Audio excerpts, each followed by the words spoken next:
I don't ever slow up, no I don't take shit. I got no love for the fakeness. If you wanna play tough and wanna hate this, I'll always show up. I don't ever slow up, no I don't take shit. I got no love for the fakeness. If you wanna play tough and wanna hate this, I'll always show up and make a statement. I don't ever slow up, no I don't take shit. I got no love for the fakeness. If you wanna play tough and wanna hate this, I'll always show up.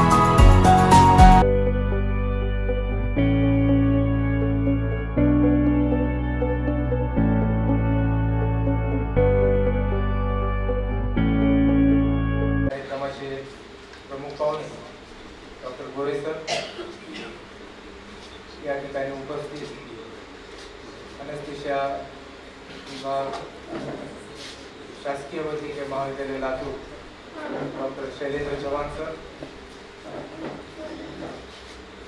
Marvel हॉस्पिटलच्या संचालिका doctor दिशा ओव्हाळ, आमचे मित्र विजय लांडगेजी, प्रीतम सोनवणेजी, या ठिकाणी उपस्थित असलेले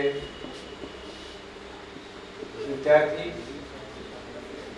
नातेवाईक आणि मित्रांनो, आज आपल्याला जसं कळवण्यात आलेलं आहे की आज Marvel hair laser skin hair laser क्लिनिकचा आज वर्धापन दिन आहे.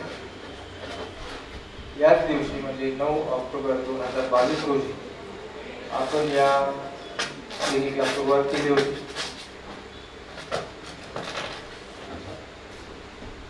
एक वर्ष झाल्यानंतर वर्धापन दिन घेण्याचा उद्देश असा असतो की आपण आजपर्यंत काय केलं, आपण जे आपले ध्येय ठरवले होते त्या ध्येयांची पूर्तता झाली की नाही, अजून आपण आपल्या ध्येयांमध्ये कशी वाढ करू शकतो, या सर्व गोष्टींचा आढावा घेण्यासाठी आजचा हा वर्धापन दिन आयोजित केलेला आहे. आणि मला आनंद वाटतो की या आपल्या वर्धापन दिनाच्या कार्यक्रमाला डॉक्टर शिरोळे सर, जे की 2002 त्यांच्या नेतृत्वाखाली आपलं जे सध्या विलासराव देशमुख शासकीय वैद्यकीय महाविद्यालय कार्यरत आहे, ते सरांच्या योगदानातून हे महाविद्यालय सुरू झालं.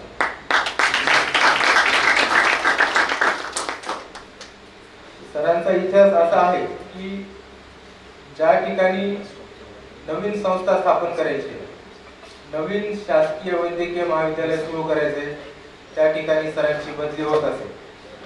आणि हे अवघडातलं अवघड काम सरांनी खूप यशस्वीरित्या पेलवून दाखवलेलं आहे. त्यानंतर सरांची शासकीय सेवेतून निवृत्त झाल्यानंतर सर तेलंगणामध्ये हैदराबाद या ठिकाणी जाऊन त्या ठिकाणीही सरांनी 2 वैद्यकीय महाविद्यालय सुरू केली. त्याचबरोबर एक विद्यापीठ, डीम्ड विद्यापीठ सुरू करण्यासाठी सरांनी मोलाचा वाटा त्या ठिकाणी उचलला. अशा सर सुरुवातीला माझे गुरु आहेत. मी जेव्हा शासकीय वैद्यकीय महाविद्यालय घाटी औरंगाबाद या ठिकाणी MBA चालत आहे, ते सांगताना मला अभिमान वाटतो. माझे दुसरे गुरु डॉक्टर श्रीकांत गोरे सर, मी जेव्हा MD करून लातूरमध्ये आलो तेव्हा सरांची माझी भेट झाली. मग आपले जोपर्यंत शिक्षण चालू असतं तोपर्यंत आपण वेगळे असतो, आणि ज्या वेळेला शिक्षण संपून आपण ऍक्च्युअल समाजामध्ये काम करण्यासाठी येतो, त्या काळातली घडामोड जी होत असते ती मला सरांच्या मार्गदर्शनामधून झालेली आहे. आपण काम करत असताना कशा पद्धतीने काम केलं पाहिजे, काम करत असताना कुठलीही अपेक्षा न ठेवता आपण आपला सहभाग त्या कामामध्ये कसा दिला पाहिजे, आपण कसं शास्त्रीय दृष्टीने वैज्ञानिक दृष्टिकोन ठेवून कसं आपण वाटचाल केली पाहिजे असे खूप महत्त्वाचे धडे मला सरांकडून मिळाले. त्याचबरोबर विलासराव देशमुख शासकीय वैद्यकीय महाविद्यालयामध्ये आज आपल्याला ज्या काही डेव्हलपमेंट दिसतात, सुपर स्पेशालिटी असेल, नवीन ज्या ज्या इमारती झालेल्या आहेत या असतील,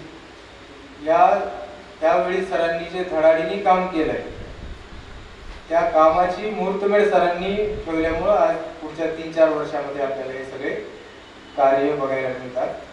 सांगण्याचा उद्देश वर्धापन दिनाच्या निमित्ताने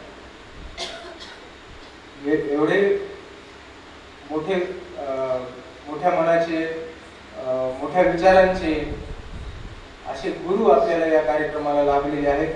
त्यांचं मार्गदर्शन आपल्याला मिळणारच आहे आणि त्या माध्यमातून, त्या मार्गदर्शनाच्या माध्यमातून आपण आपली वाटचाल अशीच आणि यापेक्षा अजून जोमाने चालू ठेवणार आहोत याचा मला विश्वास वाटतो.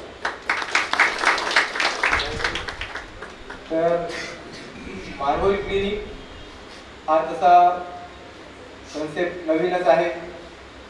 क्लिनिक म्हटलं की एक 10 बाय 12ची खोली, तिथे डॉक्टर बसणार, बाहेर एक 10 बाय 10 किंवा 10 बाय 15चा वेटिंग हॉल, एवढंच ही क्लिनिकची संकल्पना असते. माझंही तसंच क्लिनिक होतं, परंतु स्वप्न पाहिलं जे माझ्या संपर्कात आजपर्यंत आलेले आहेत, आमचे मित्र सचिन रणदिवे आहेत, ते माझ्या पहिल्या दिवशीच्या उद्घाटनालाही होते. तसंच तुम्हाला सांगताना अभिमान वाटतो की आपलं जे पूर्वीच्या ठिकाणचं जे मार्वल होतं ते डॉक्टर शिरोळे सरांच्या हस्तेच त्याचंही उद्घाटन झालं होतं आणि आज सर परिवर्तन पाहत असतील. 16 वर्षानंतर सरांनी लावलेल्या एका रोपाचं रूपांतर एका मोठ्या वटवृक्षामध्ये झाले. तर स्वप्न पाहिलं, या ठिकाणी विद्यार्थी आहेत, स्वप्न बघणं किती महत्वाचं आहे. तर ते स्वप्न बघायला काही पैसे लागत नाही, त्यामुळे स्वप्न बघायचं तर मोठ्यात मोठं स्वप्न बघितलं पाहिजे. स्वप्न बघण्यामध्ये काटकसर करण्याची गरज नाही. मग ते स्वप्न पूर्तीसाठी आपल्याला काय काय रिसोर्सेस लागणार, त्याच्यासाठी आपण काय काय करणार ही नंतरची गोष्ट. स्वप्न बघण्यामध्ये कधीच मित्रांनो कमतरता ठेवू नका. तसंच मी स्वप्न पाहिलं आणि मग ते स्वप्न याच्यासाठी पाहिलं की आपण ज्या वेळेला रुग्णांना सेवा देतो, माझ्या मागच्या 15 वर्षामध्ये मला ज्या काही अडचणी येत होत्या, जेथे रुग्णांना बसण्याची व्यवस्था असो, पार्किंगची व्यवस्था असो, वयोवृद्ध माणसांना लिफ्टची व्यवस्था असो किंवा दिव्यांग माणसांना, दिव्यांग रुग्णांना रॅम्पची व्यवस्था असो, खरं तर ह्या सगळ्या गाईडलाईन्स आपलं जे NABH जे आहे, national board of accreditation for hospitals, यांनी या सगळ्या गाईडलाईन्स दिलेल्या असतात की आपलं रुग्णालय कशा पद्धतीचं पाहिजे. पण आपण या सगळ्या गोष्टींना महत्त्व देत नाही. परंतु मी म्हटलं की चांगल्या कामामध्ये कुठलीच कसर नाही ठेवायची. कुठलंही काम केलं आपण चांगल्या पद्धतीने केलं पाहिजे, जेणेकरून रुग्णांना समाधान भेटेल आणि रुग्णांचं जर समाधान होत असेल तर त्याचं समाधान आपल्याला भेटणार आहे. त्यामुळे मार्वल हे जे स्वप्न होतं हे आपण स्वप्नपूर्तीसाठी, त्याचं स्वप्न जमिनीवर आणण्यासाठी त्या विचाराने हे सगळं आपण साध्य केलेलं आहे. हे बघत असताना हे तयार करण्यासाठी आपल्याला किती पैसे लागतील, तयार केल्यानंतर आपल्याला याच्या बदल्यामध्ये किती पैसे परत येतील याचा विचार कधीच केला नाही. कारण स्वप्नाला किंमत नसते. माझे बरेच जण मित्र म्हटले तुम्ही एवढा मोठा सेटअप टाकत आहात, याच्यातून तुम्हाला उत्पन्न किती मिळणार आहे.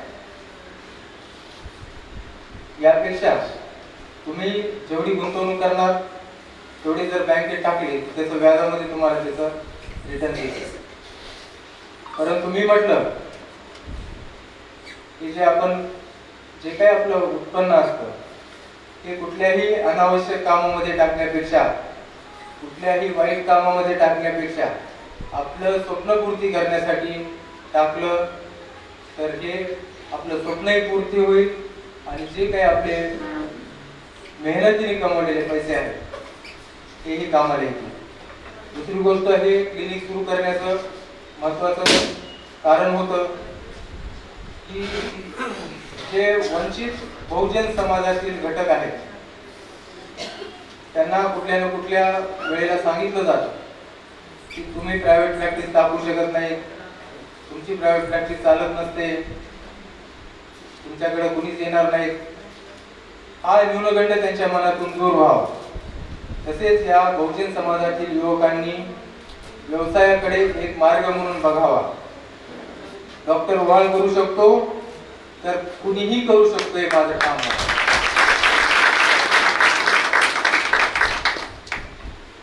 रुग्णांना या ठिकाणी ज्या काही सुविधा आपण उपलब्ध केलेल्या आहेत यापूर्वी या सगळ्या सोयी सुविधा लातूरमध्ये उपलब्ध नव्हत्या. पण माझं लातूरला येण्याचं हेच हे होतं. मी जेव्हा मुंबईला MD पास झालो त्यावेळेला तिथे माझे गुरु डॉक्टर जोशी होते. त्यांनी सांगितलं, त्यांना मी विचारलं सर मी कुठे सेटल होऊ. सर म्हटले तुझं टॅलेंट चांगलं आहे, तू पुणे मुंबईला सुद्धा सेटल होऊ शकतो, परंतु माझी अशी इच्छा आहे की तू ज्या भागातून आलेला आहेस त्या भागामध्ये MD स्किन केलेले डॉक्टर्स उपलब्ध नाही. मग आपण ज्या भागातून येतो त्या भागातील लोकांसाठी आपलं काहीतरी देणं लागतं आणि तू जर त्या भागामध्ये गेला नाहीस तर मुंबईचा माणूस तर काही लातूरला येणार नाहीये. मग लातूरचे पण मुलं जर असं म्हणत असतील की मला लातूरला नाही सेटल व्हायचं, मला मुंबईलाच जायचंय, तर मग तिथल्या रुग्णांचे हाल सतत आत्ता जसे आहेत तसेच राहणार. मला ती गोष्ट पटल्यामुळं माझं मूळ गाव आंबेजोगाई आहे. आंबेजोगाईच्या जवळचा प्रगतीशील जिल्हा, त्यावेळेला आदरणीय विलासरावजी देशमुख या राज्याचे मुख्यमंत्री होते, त्यांच्या लातूर पॅटर्नच्या शिक्षणाची पण सगळीकडे बोलबाला होता. त्यामुळे मग मी लातूरला येण्याचा निर्णय घेतला आणि या ठिकाणी आल्यावर आपण लातूरच्या रुग्णांना बाहेर जाण्याची गरज नाही पडली पाहिजे. या सर्व सोयी सुविधा आपण याच ठिकाणी उपलब्ध करून द्यायला पाहिजे. या उद्देशाने या ठिकाणी हे मार्वल क्लिनिक सुरू केलं. बरेचसे दवाखाने जे असतात ते डॉक्टरांच्या नावावर असतात, परंतु मुद्दा मी त्या ठिकाणी डॉक्टरांचं नाव न टाकता पुढे चालून एक संस्था विकसित करावी आपण या स्वप्नातून याचं नाव मार्वल ठेवलं. या ठिकाणी पुढे चालून 1 डॉक्टर असतील किंवा 10 डॉक्टर असतील, पण ही संस्था चालू राहायला पाहिजे. अविरत रुग्णांची सेवा इथे होत राहायला पाहिजे. अशा उद्देशाने हे आपण मार्वल क्लिनिक तयार केलेलं आहे. या प्रसंगी आपण सर्व या ठिकाणी शुभेच्छा देण्यासाठी आलेला आहात, त्याबद्दल आपल्या सर्वांचे आभार मानतो.